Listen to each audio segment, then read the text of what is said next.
क्या हुआ भाई? कुछ भी नहीं कर रहे हो क्या? कुछ करो ना भाई। खाली बैठने से तो ज़िंदगी नहीं कटेगा ना भाई। कुछ करना पड़ेगा, कुछ बनना पड़ेगा, तभी तो सक्सेस मिलेगा ना भाई। अभी के टाइम में कुछ नहीं करोगे तो बाद में क्या खाओगे, क्या करोगे? कुछ करना चाहिए ना भाई। अपना गोल को अचीव करना चाहिए, सक्सेस को पाना चाहिए।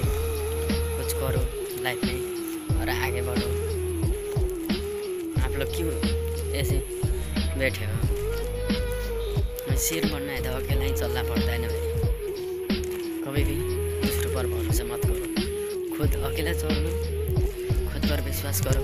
खुद पर कभी भी विश्वास तोड़ना नहीं चाहिए भाई। एक गोल अपनाओ और उसको पूरा करने के लिए एक संकल्प लो और आगे बढ़ो। जरूर सक्सेस मिलेगा आपको।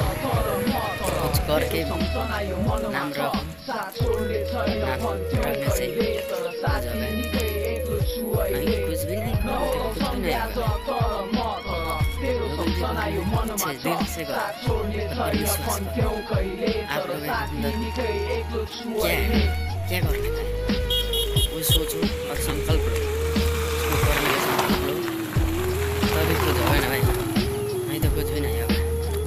कुछ करो और उसको ले अचीव करो।